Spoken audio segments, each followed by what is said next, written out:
We have a great panel of creators of autobiocomics and graphic memoirs. I'm going to let them introduce themselves in a second. I'm really not a author of those things. I'm an editor. I'm an editor at First Second. And I guess I could just start by introducing myself. My name is Robyn Chapman. My day job is I'm an editor at First Second, and I do some nonfiction comics there, like young adult memoirs and science comics, history comics. I work on some of those series, maker comics. And then as a kind of side hobby, I have a small press called Paper Rocket Mini Comics, which is published American Cult, which is also nonfiction, and we're doing a series of small mini comic memoirs. It's called the Mini Memoir Project. So that's kind of my new thing. So my perspective is a little different because I'm an editor and a publisher rather than a creator. But I'll pass it on to Jennifer. Can you, just introduce yourself? I'm Jennifer Hayden, and I'm the author of The Story of My Tits, which was a breast cancer memoir, graphic memoir that I did in 2015 with Top Shelf. And I've also done other biocomics that are not about breast cancer. I'm not entirely breast obsessed, and some diary comics as well. And I think they're all different, but anyway, that's my jam. I'm Jesse Lambert. I'm relatively new to comics. I've been an artist for a long time and started making comics around 4 years ago. Most of them nonfiction, memoir related. I have a story in American Cult that Robyn published, edited, and a story in an anthology called COVID Chronicles, published by Graphic Mundi, and the rest are just self-published mini comics. Hi, I'm Rachel Lindsay. I am the author of RX, which is a graphic memoir. And I also had a comic strip in 7 days called Rachel Lives Here Now. I was also in one of James's books, Super Fuckers Forever. I'm just happy to be part of this panel. Thank you. Hi, I'm James Kochalka. For 14 years, I drew a daily diary comic strip called American Elf, where each day I draw a comic about something that happened to me that day. And I would do it, even if I was sick, drunk, camping, in the rain, I would draw it no matter what, every day. Now I don't do it daily anymore. I do it more like every couple of weeks I'll draw one. But yeah, for 14 years I did it daily.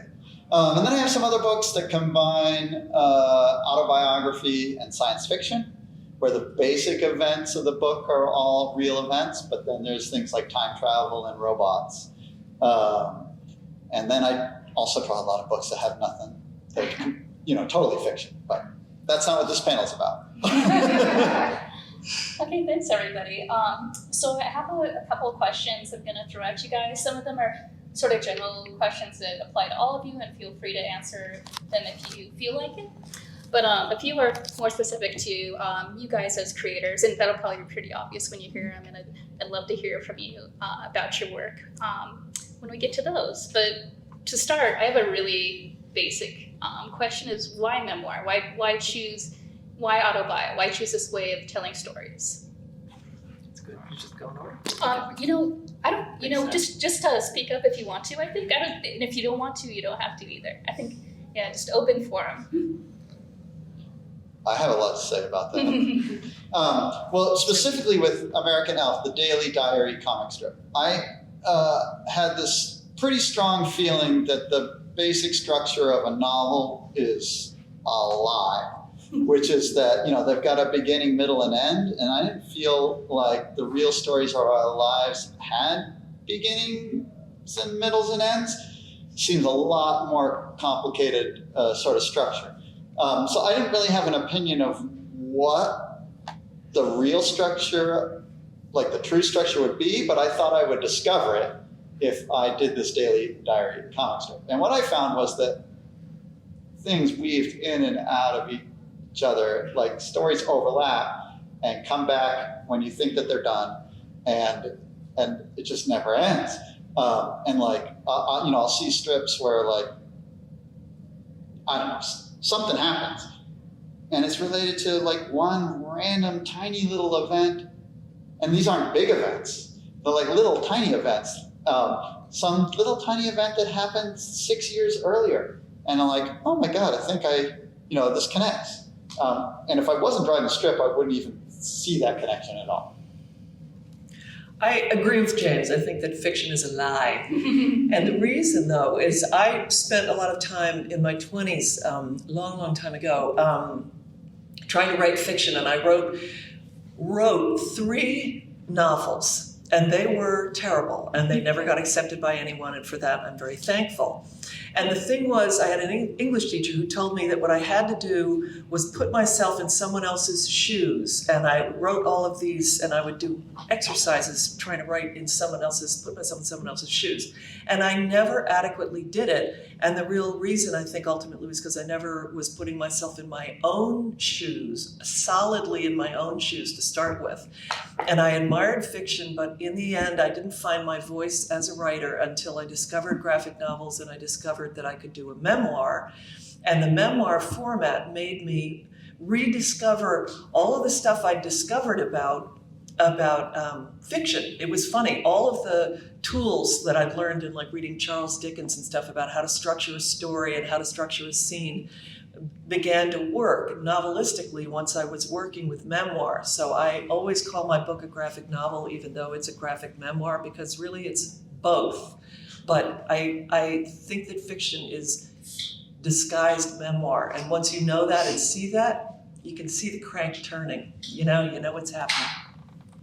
I think memoir is really a lot about being able to forge a true connection with the reader, and especially in the work that I did, which was about a very specific circumstance, to be able to read about someone that had also gone through that was a real person is absolutely critical to making that point of contact, and that's really special. Okay, great. Moving on. Oh, Jesse, do you want to? I could just really quickly say like that. I have always loved comics and always felt like I never had anything to write about, or I never had a subject to put into narrative form. And at some point it dawned on me that having a very complicated childhood, growing up in a cult, which is something that I've struggled to explain to people, like even friends or acquaintances. I don't know why I hadn't realized it before that, memoir is the perfect, medium to do that, and I think that thing about the story being really specific and really hard to convey, it made me, once I realized that there might not be any other better way to do it, I was like, well then, it kind of lit a fire under me. Like that fire. Yeah. Yeah. So anyways, it didn't seem like there's any other way to do that. And it became very meaningful to me, especially after having a child and realizing that if I don't explain what my past and family past was to my child, how do you, if you don't pass that on, it gets lost. And what's the best way to pass it on? And it just seemed like having something that you could go to and revisit was better than piecemeal stories that also could get lost. Family is a huge motivator for memoir. Nice. Okay, moving on. This question's a little bit about the craft of creating autobio and graphic memoir. This is something that I think probably a lot of us struggle with. I have how do you write about memory? Do any of you have any Tips. The story of my tits. Tips or tricks about how to recall memory and how to like visualize it in a vivid way. I think this could especially be hard if you're writing about something that happened far in the past. But yeah, anybody who has, and just like answer if you want to, pass if you don't. But yeah, anything to share? When I was teaching, I always used to tell my students to I think, you can correct me if I'm wrong, take the most vivid memory first and then tease that out. And then often from that, something else will come. But that's my best advice about an entry point.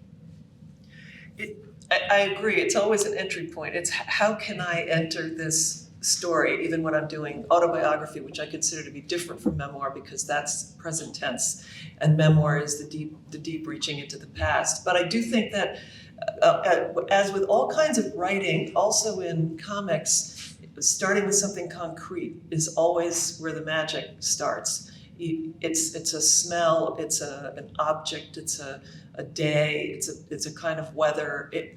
Once you enter, and that'll be your way into the story and the scene.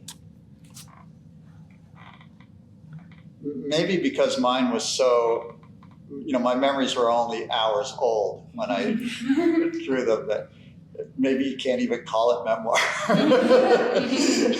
But I guess it's still a memoir, right? An hour-old memory is still a memory. Now it is. Yeah. Oh, God. I don't remember what happened an hour ago. But even that, some people sit down and well, if you're not used to doing it daily, you could sit down and be like, well, what did I do today that I could draw a comic about? But with practice, you get better and better at it. So all day long, every day, this is the kind of weird thing. This is maybe where it gets too intense. All day long, every day, I would be translating everything that I did into comics in my mind. So I wrote tens of thousands more that I actually drew.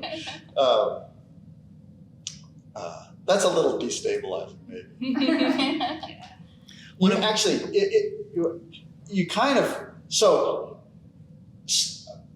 the things that I learned was that if you do a lot of memoir, you go past truth into a different kind of falsehood, which is your actual real life starts to become fiction. That you do and say things that you would not do or say if you weren't drawing them. And if you do it on Tuesday, the same story, you're going to write it differently than if you write it on Thursday.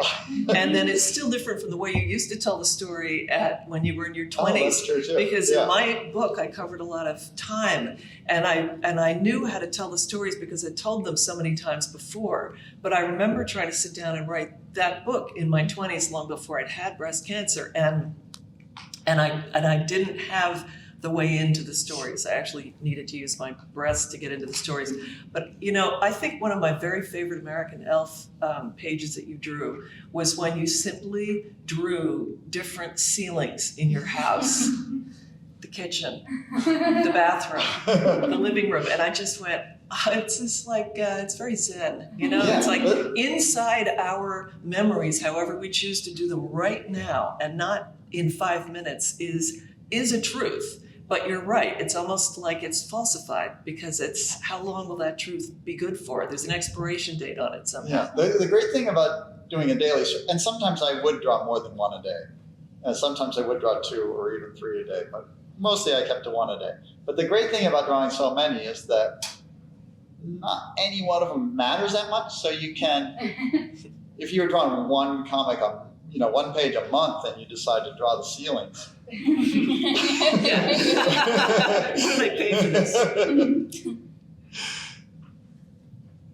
Okay, and this one I definitely want to hear from you about on James. So writing in a diary form, chronicling your daily life or even weekly life, how is that different from a traditional memoir where you're looking back at the past and trying to create a story, usually with a beginning, middle, and end? Well, I feel like I already answered Yeah, I guess it, you so did. someone else should take it. Yeah, anybody else want to respond? I had I don't know if it is perfectly memoir, but I did have a weekly, and when I went to do my book, and the main character was me, a proxy of myself, and the events in the comic were based on events in my life. And when I went to do the memoir, it was my first time doing something more than 24 pages. I had done a comic book, but I had never done a novel. And I was like, oh my God, how am I going to do this? When you start writing a strip in particular, you get into this a rhythm with the structure, all the storytelling happens in 8 panels. It would just come together like that. It was like a reflex of the storytelling. And so I knew what I wanted to say broadly, and the only way that I could really approach that was by doing these small chapters that essentially were equivalent to that time signature of writing that I had trained myself into during doing the strip. So it works as long form, but it also is in its own way very short form because they're also self-contained, all the chapters. I've done diary comics. I wasn't so great at it. And then I did sort of short story length comics that were very much set in the present tense about my family. And then I did my graphic memoir, and the experience in each case was so different for me. And I have to liken it to how the focus is. This is probably not a good analogy, but when you use when you're looking at a slide in a lab and you're looking down through the microscope, and it's like the slide looks so different the closer you get the microscope to it, and then you finally have it in focus and you can see what you're supposed to see. And it's almost as if memoir is at one level and diary comics are much closer, and short story, about your life, a strip maybe that is here, so it's all kind of looking at the same thing, but it's at a different remove, and that enables you to think more about the what you might think from it, the philosophies that you might take out of it. My diary comic was so bald; it just had there was no digestion to it, and I think that's why I didn't do it so well. My books that combine the memoir with science fiction and fantasy, basically the memoir parts are the parts that I could remember, and then in order to connect them into a story, I had to invent other parts. So instead of inventing things that seemed like they were more true memoir stuff, I invented things that were obviously not true. So that's how I dealt with that. That's great. Nice. Okay, for this next one, I was hoping Jesse, you could chime in, but I'd love to hear from the rest of you as well. How is writing about childhood different from writing about your adult experience?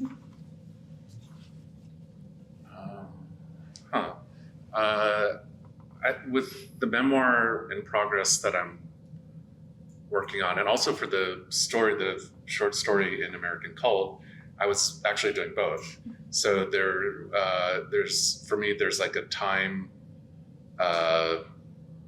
there's like a kind of a sequence that's like a present time sequence, and then there's flashbacks or transitions to memory in the past. And I feel like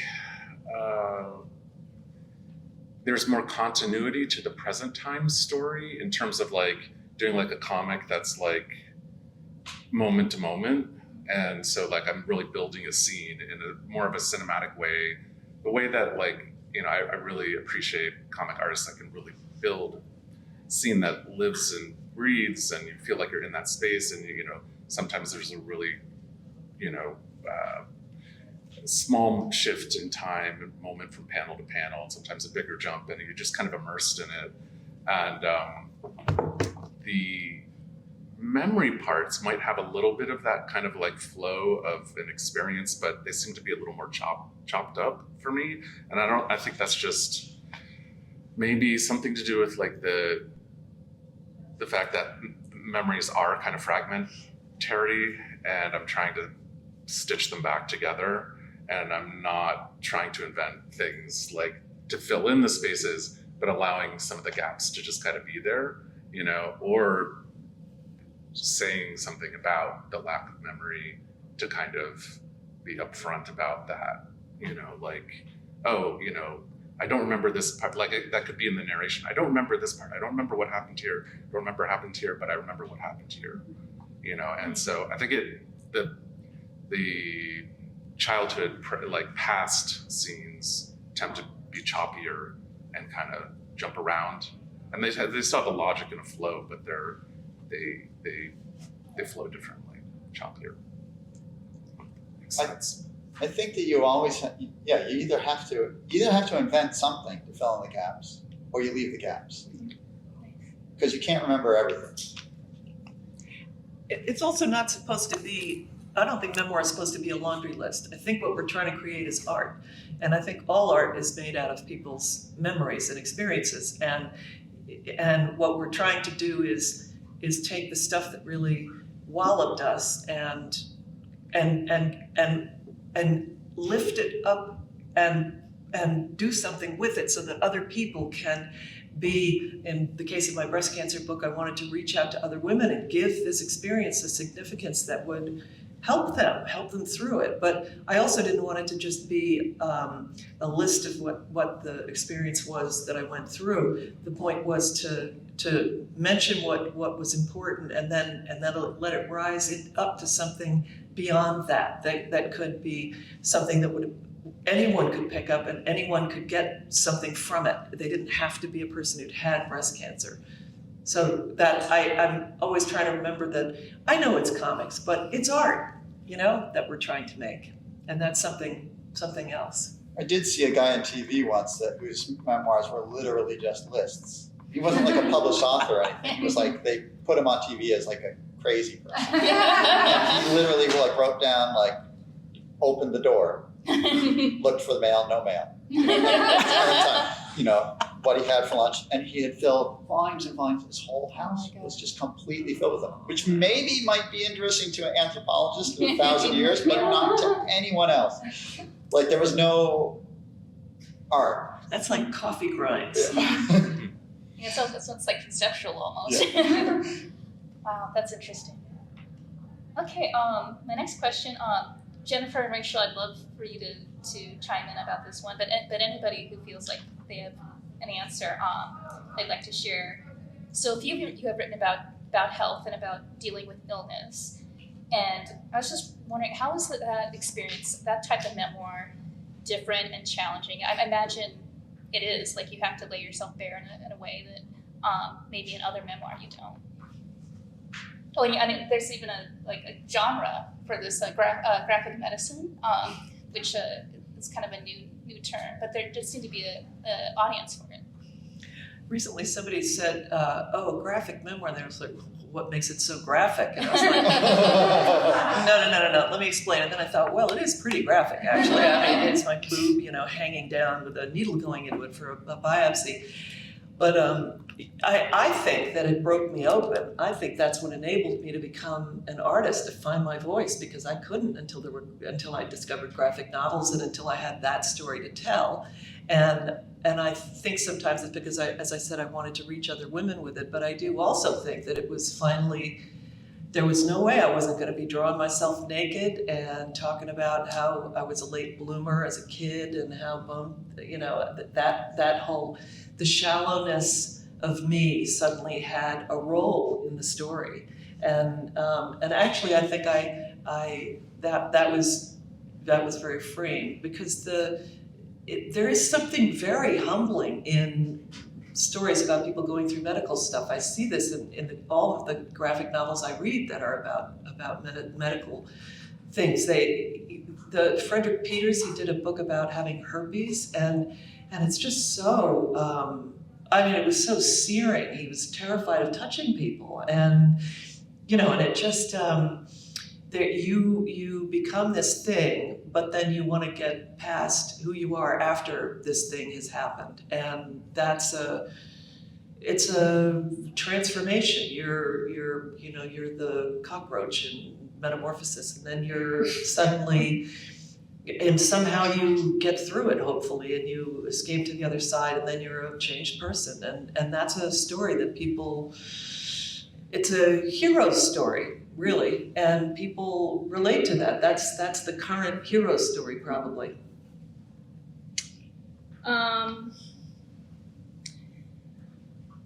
I would say, my book, the origin of my book was really like a revenge story about my experience. I was involuntarily hospitalized. I have bipolar disorder.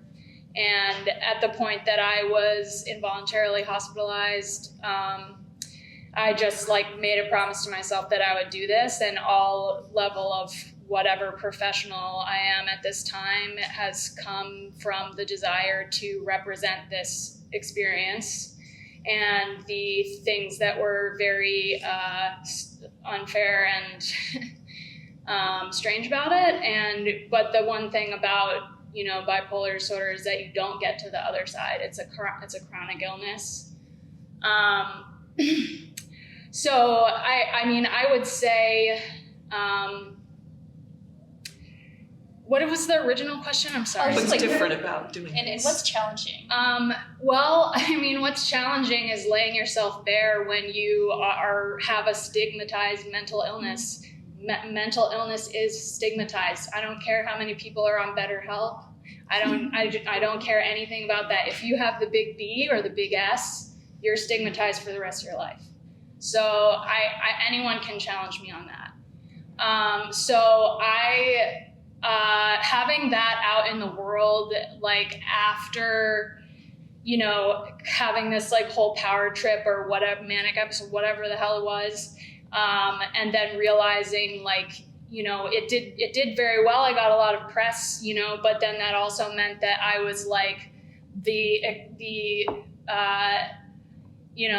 availability of a very tricky thing to talk about and explain to people that is very much like an intimate conversation.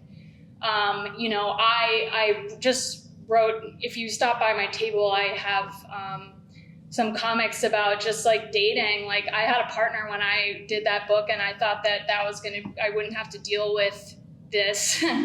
But, now every time that I go on a date with someone, probably they've Googled me and already know.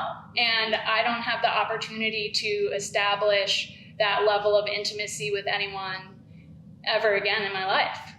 So I've been tapped by Penn State Press, which is one of the big graphic medicine publishing houses, to give quotes for books. And, I pretty much always do because I want to support people.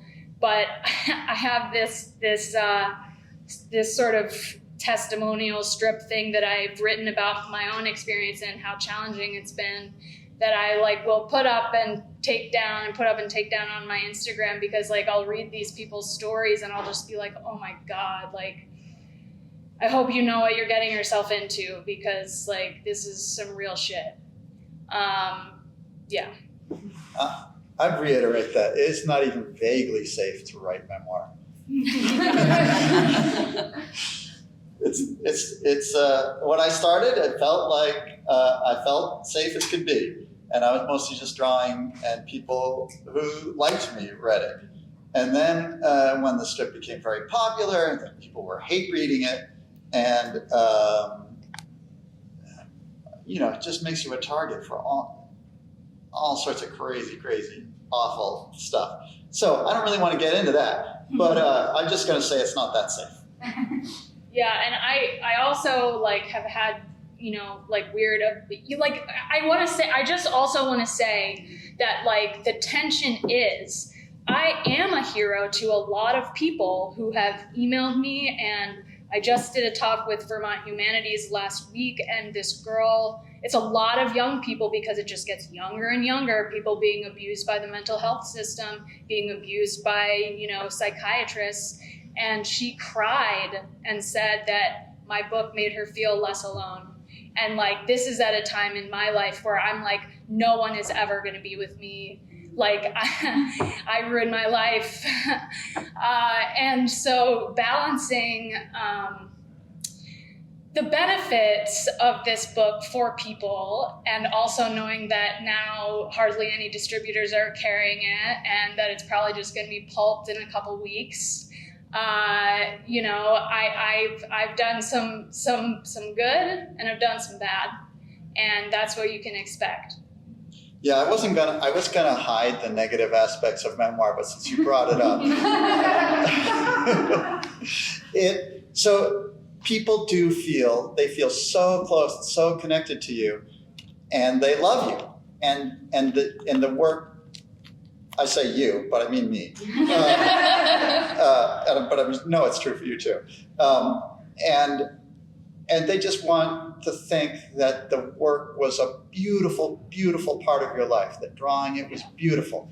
And there was much of it that was beautiful, but so much, I caused myself so much pain by drawing memoir. I wish I could go back and erase it all, but if I went back and erased it all, then all the people that found beauty and truth and that it helped, I'd have to erase all of that too. It's very difficult. And the subject of, I never thought, Rachel, about what it must be like to do one of these books when you're young enough that you haven't found your forever person, you know, and how that affects finding them. But I sold my forever person down the river, writing about him, depicting us naked, you know, on the kitchen table doing it.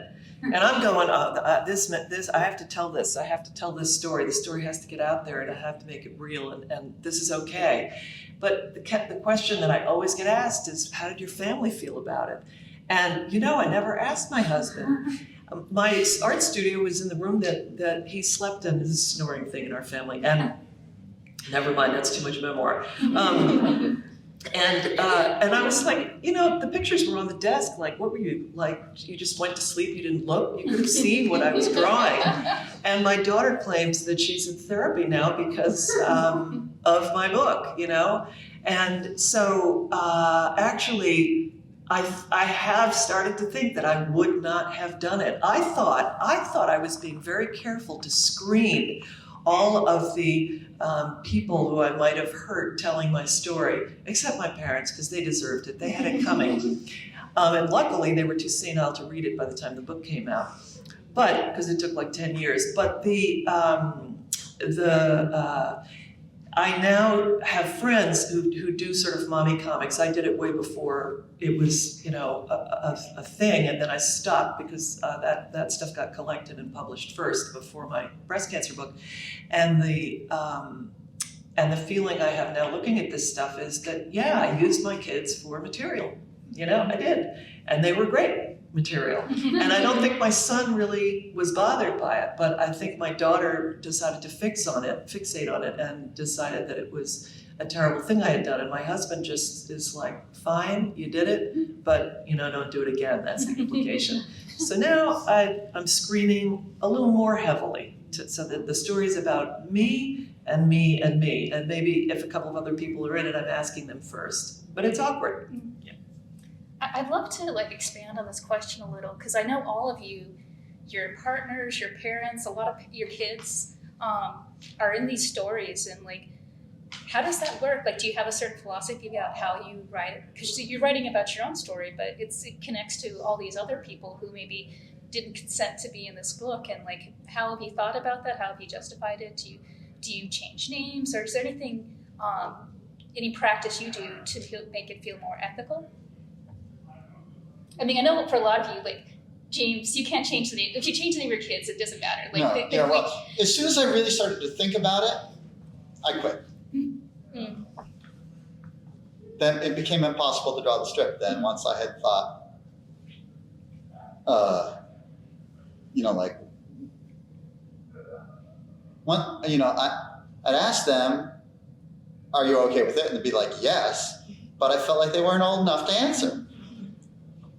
And once I figured that out, then I stopped.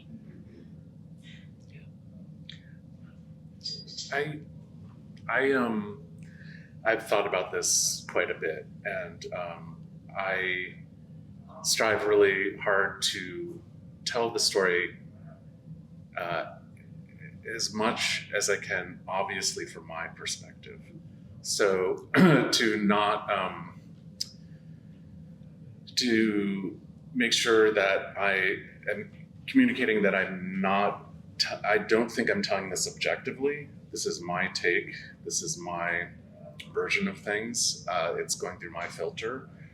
And starting off with that approach helps me at least kind of have the discussion with anyone who might be in the story, that I don't have the full truth about, it's like I'm not like espousing truths about them or about the situation or about anything, but it's really about my kind of version of things. And that putting subjectivity to the forefront helps with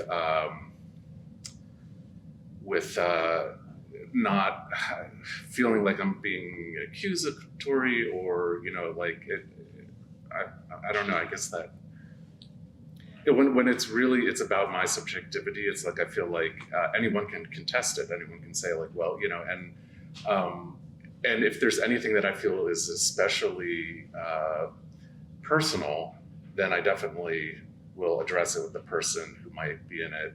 A lot of times I'll just try to move them off scene if I can, as long as it doesn't interrupt the kind of logic of the story. But it's a balance there of like, how personal does it get? How much is needed in the story? Is it really needed? Is it not really needed? And I think in terms of childhood and parenting and stuff like that, I try to keep with a lot of my stuff, I keep my child out of it as much as I can, or, I can ask him, even though he's young and might not be fully aware of, he's a teenager, of implications and stuff like that. I was thinking about your children and one reacting one way and the other in another way. It's hard to know what will come out of it. But I do think this may sound selfish, but I do think that when it comes to my own childhood, like that, there are certain things that have happened that I feel like very comfortable owning, like difficult things that happened to me. I want to be somewhat sensitive to if someone feels, like a parent feels like accused or something. But I also feel like it's better to be truthful, and I think getting into stages when someone's in it a lot, running it by them helps. I just had a rule that I had to look worse than anybody else in a given scene. But I wanted to mention this. Three of us have kids at this table, and James, it sounds like this wasn't a motive for you. You weren't writing American Elf for your children, No. even though you were recording their lives. But Jesse, you've said, I'm becoming the moderator. I love it. Jesse, you said you did your book in part for your children. For my child, yeah. And when I had gotten through breast cancer, there was definitely a part of me that wanted to write about it. Also, out of love for this family that I wasn't sure I wasn't going to lose. I've had a moment of thinking, well, maybe this will kill me and maybe I'll never see them again. So a lot of the book was a love story about them and dedicated to them. And I also was thinking, what if this comes back and this is the only document I can leave about my life to my children? So that is pretty ironic that in hurting our children, we're also expressing the most love for them. Think about that. Can I just say about the love part? Like, I think that also trying to have the attitude of telling the story from a place of love, even if it's a difficult story, I think will come through in some form or another, and it will certainly come through when you have discussions with people who are in the story. If you let them know that's your approach, and so yes, and certain things, if they're very painful, which in my story there are things that I worry about being very painful to others. I think there's a certain line that, someone else who's in the story should have kind of veto power. But I also think it's tricky to let people into the process. And I think that, at least for me, it's better to get farther down the line where it's into close to a finished form before allowing someone in to kind of make a call on how they feel about it. Because if it's too amorphous and too in process, and they have a lot of like anxiety or pain around a subject, then it can blow up and get weird. If it's specific, it's finished in a finished form and it's specific, then it's like much clearer to talk about. I did point out to my kids that the stories will all literally be theirs. When I die, they'll inherit them, the copyright, and they can nurture this catalog or they can squash it, whichever they want. And they both were like, we want to manage the catalog. That sounds awesome. So they're theirs, they own them. They will own them. And then there are many stories I've done a ton of fiction that was specifically for them as bedtime stories. So, Nice. Okay, so I think this is probably a good time to open up the floor for questions if anybody has them. Maybe just raise a hand. Sure. So it's a memoir talking about the past. What about, like, say you're writing a story and have like a major scene that's about someone in your past, and you have no contact in like contacting that person. Do you write that story still? I might change the name or fictionalize a little bit so that if they did stumble across it, it might not feel as personal.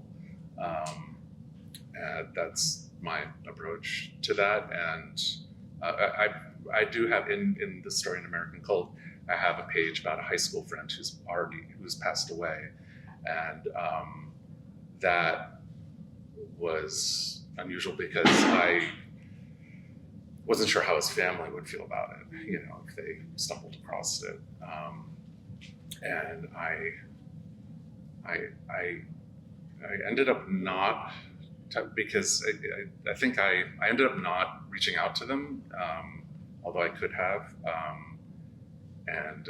I tried to take that approach of really coming to the story with a lot of positivity about him, and that it would be really hard for it to, for him to be seen in a bad light, or, So I think it depends on emotional tenor. If it was like a difficult story with him in it, then I would have been much more careful. But if it's like not laden with a lot of emotions, then I don't know. I let it go. I think the ethical answer, if you can't contact the person, is change the name for sure. Change the name. And then fictionalize some details so they can't absolutely see them. Like there's some doubt that it's them. If someone knew them, they'd be like, well, maybe that's actually somebody else. Like just maybe fictionalize some details that don't matter to the truth of what you're saying. But here's another thing. Don't draw them looking exactly the way they look. Yeah. Because I did that with a boyfriend in my book. And I drew him, I was like, but I changed his name. And then I was like, you moron, it was just like him. And somewhere along the way, Facebook put me in touch with him. We didn't want to be in touch. And I was like, oh, he's friending me. And I told him about the book. And he was like, fine, whatever. Because neither of us wanted to be friends. Yeah. But recently, I had this really sweet thing happen with this 90-something-year-old old friend of the family. And I ended up wanting to write a story about it that was going to be online, a comics story. And I had just had one of these conversations with a friend, and I started to feel like I was intruding on her privacy, because it was a moment when I thought she was going to die, and I was the person in charge of standing at her bedside and making sure she didn't before the ambulance came. And I was really kind of making free with this story. So I contacted her daughter, who I did have contact information with, but we've never been in touch really since we were children. And it was embarrassing because she basically was like, go ahead, do the story. Like, it's comics, she's never going to see it. Like, who cares? I mean, that was the general feeling. And I thought, why did I bother? This is embarrassing. And then they were in my head while I was finishing it. So for the most part, I think we're safer than a lot of other art forms. But it is key not to make them look like the person once you've gone to the effort of changing the name. I've had that experience of like reaching out to someone thinking it was going to be very like strange for them and them not caring, like totally not caring. But it doesn't, I mean, if there is a question, it doesn't hurt to be safe. And if I could just chime in as an editor for a second, and I think a lot of publishers have this rule that any memoir has to go through a legal read. A lawyer has to read it to pinpoint. Any major publisher, I think, would have this policy to pinpoint issues that might, where someone might bring a case, as they put it. But the advice that we'd often get is, change the name and the appearance, and also don't change the name to something that's obvious. Like if it's Bob, don't change it to Brian, change it to Paul. And also changing the name of places sometimes can help. Like if it took place at this certain elementary school, maybe just change the name. I guess the thing to think about is like, first of all, is this true? Second of all, like who would have an issue with you saying it, and who would possibly bring suit? Like, how good are your relationships with your parents, your aunts and uncles? But ultimately, like the lawyer, the editor are always like, it's your book. These are recommendations. It's your choice.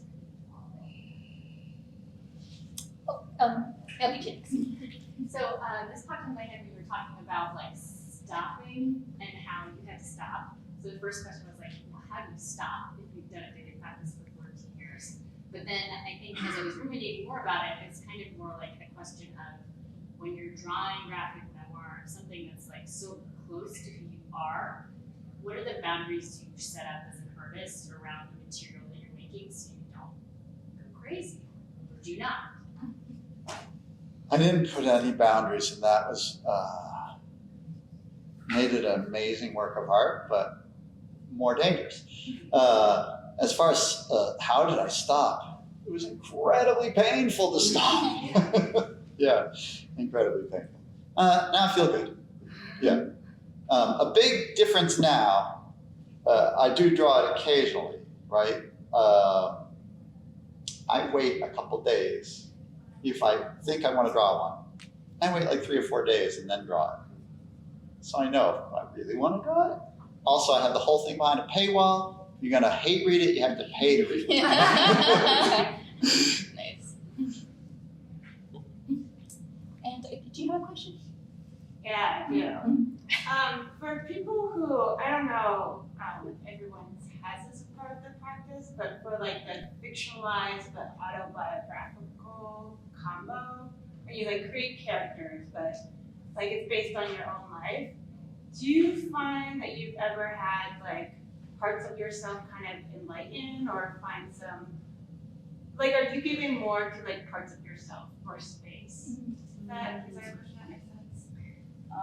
I know you can talk to me anytime on this, but there was a certain point after I did RX where I was like really traumatized by drawing my own image, and like I no longer wanted to do that, and that's what my comic strip was. And so I started like using this dog character, and it made it so much easier to talk about my pain and to talk about stuff that just like didn't work with my other version of myself. But yeah, I think it does make space. It makes a lot of space. I haven't done that yet, but I have an idea, and I have started to think hard about the uses of fiction within memoir and how that could help me get some ideas across in more interesting ways. And I kind of missed fiction because I did it a long time ago. I wrote fiction, and I do miss that insane freedom, though memoir to me held more emotion. But there's a story I could work on, and I could put a fictional character into it that's an existing comic book character from the past. And anyway, and I do think that's a very interesting idea, that it can free you up within memoir. I think the great thing about memoir combined with fiction is I don't know. I just was just thinking about this. There's like set pieces in your life, right? Like a party that you are looking forward to, and then you go to the party, and then it just feels amazing, right? And you have the whole build up, and so you can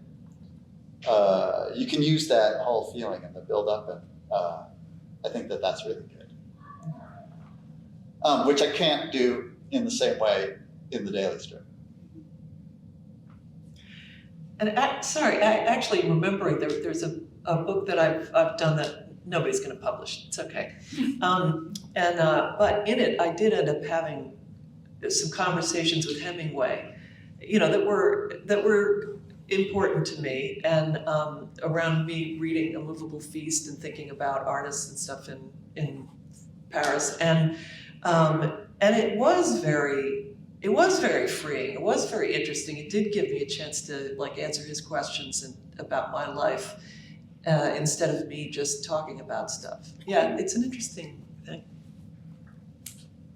Any other questions? So when you're writing about memoir, do you use other people's memories of you if you can remember certain sections of your life? Like ask others, like, hey, what happened when I was 6? Or yeah. You go.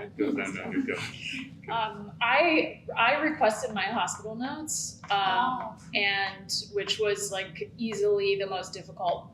Well, maybe not. But one of the most difficult things I've ever had to do is actually read through those, because it was kind of my gut check about my own memory of that reality. And I could see it wasn't like I had just fabricated this whole, scenario of my life. It was right there in front of me and then some. So I think a lot of graphic medicine, if that's what you're interested in, I'm definitely going to request my hospital notes, from other things. And that is something that you can do. And it's somewhat terrifying. It's terrifying, but it's also, it's just fascinating because, graphic medicine is a subgenre, or, at least analogous to narrative medicine, which is all about, the valuing the patient experience in the way that it is captured. And that means in medical notation like that. And I actually, when I was on one of my book tour things, had a doctor say to me, wow, I've never really thought about my patients as a person before. That it was all data points and whatever, but there's people surprise you, I think, beyond the fact that you can get hospital notes, people have diaries, people have records of their lives, especially now on social media. I mean, you could probably easily go on somebody's Facebook without even asking them and see memory and be reminded, even if it isn't a part of your own experience, what that time was, There are many, many instances where I knew, no doubt, that I had transcribed exactly, word for word, what the person had said, and they would be like, I never said that. So, I don't know.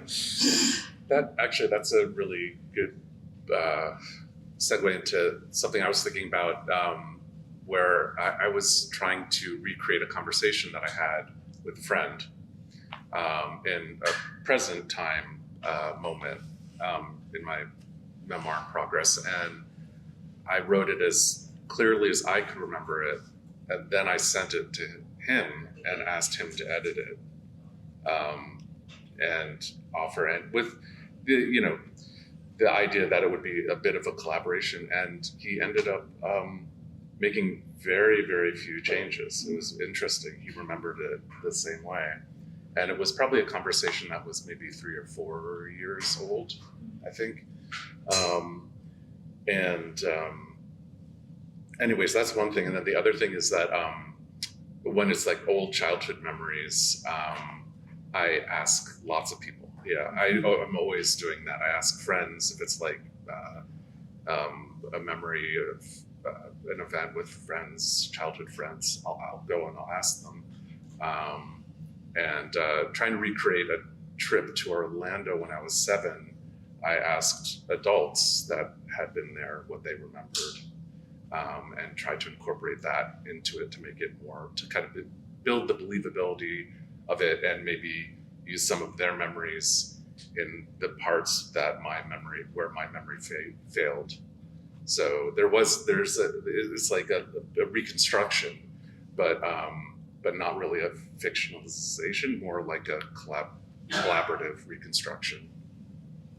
I have stayed away from doing that though, because I keep sticking up for like the weirdness of my memory and my childhood, and somebody will say that's not, I mean, I'll remember things with my little brother, we're close, and he'll be like, that didn't happen that way. And I'll tell him, well, you're crazy. That's not me.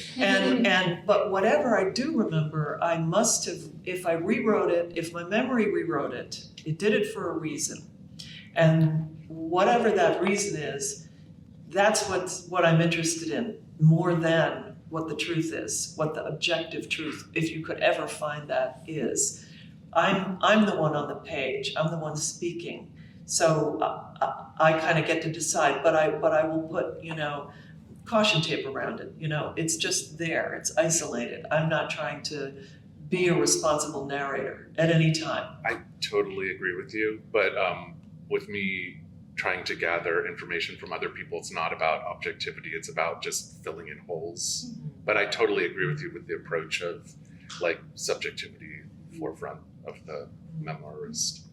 Yeah, I try to do the same thing, but sometimes there's just really big gaps, and I'm like, how do I fill that gap? And I know I'm not going to do it with fiction, so I go to other people who might have remembered things. It's more like scene building, and it's not like the experiential part in terms of my emotions. It's more maybe the experiential part of what details. The environment was and details and. Yeah, and there are people who have such bad PTSD. I was reading somebody's memoir recently that they can't remember stuff. Mm-hmm. And that's part of the emotional wallop of these books. It's been taken from them basically by their stress. I don't know if I trust my memory at all, because I remember things that I couldn't have happened because they're physically impossible. And then I remember things. I often remember things from dreams as if they were real. And then there are things, then there's a whole category of things that I'm sure are real, but are so much like things that have happened in my dreams that how do I know it's just not another dream? Yeah. So it's, I guess that's why I like to mix the science fiction and fantasy. It's the Matrix. If I could just chime in as an editor, I think in these cases, like when I work on memoir at first second, like often we'll put what we call back matter in the back of the book. Basically, that's just the stuff that comes after the comic, like an author's note or photos or acknowledgments, that sort of thing. But I think like an author's note is a great place where you can this can be the caution tape, maybe, that where you come clean and say like, hey, these memories were combined, or like some names were changed, or like this is my interpretation of this experience. So I recommend that as well. Like it's just a good way to come clean. So like kind of, I didn't expect to get into the ethics of memoir, but I'm really glad that we stepped into that area. It's a really complicated and fascinating subject, memoir. It's always the best panels. There's also an excellent book called The Art of Memoir by Mary Carr. So if you have not read that, definitely do. And I think she puts excellent guardrails around certain things. So you might want to check it out. And she also talks about that subjectivity issue, like true. Making the author's filter like kind of forefront of like the narrative. In the memoir panel last month in the Green Mountain Book Festival, Madeline Kunin talked about writing her memoir and how much it hurt her, like things that she wrote and she didn't expect people would attack her for. Another memoirist talked about how he made up almost everything in the book because it was all conversations that he had with this famous author on this trip that he took with them that happened like 40 years ago or something, you know, like, so he had to invent every conversation they had. He couldn't remember any of them.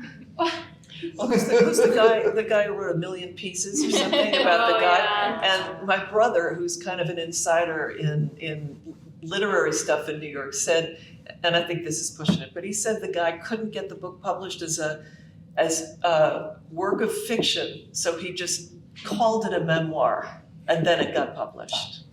So it's a true story. Well, we are at the end, but I'd like us each just to go down the line, say where our table is, because we're all tabling, and what's something we're selling we're really excited about. So yeah, Robyn Chapman, I'm downstairs, I guess it's the first floor, at the kind of closest point of the triangle, and I'm selling American Cult and some mini memoirs. My table's 18B, and I have a selection of minis and also a preview of the French edition of The Story of My Tits that just came out last week. But you can get my breast cancer memoir. It was too heavy for me to bring up here, so it's available at the Phoenix Books table, and I'll be signing right after this panel. I'm at 10B, right next to Robyn, and I have two anthologies. We're both selling American Cult and COVID Chronicles is the other anthology, but I'm most excited about all my minis. So there's a lot of things to look at in the minis.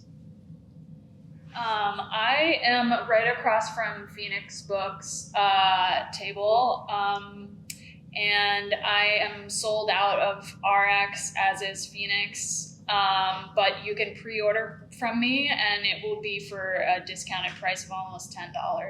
Ooh. So if you want to do that, you certainly can. But I also have a mini that I did just for this that's cheap and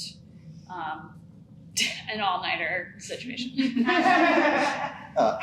I'm at 3A, which is downstairs on that side. And I have all the things that I talked about, American Elf and the science fiction combined stories. All those books are out of print. You can't get them from a bookstore. I had a few extra copies that I brought along for this event. Nice. Well, yeah, thanks so much, guys. I love this conversation. We're delighted.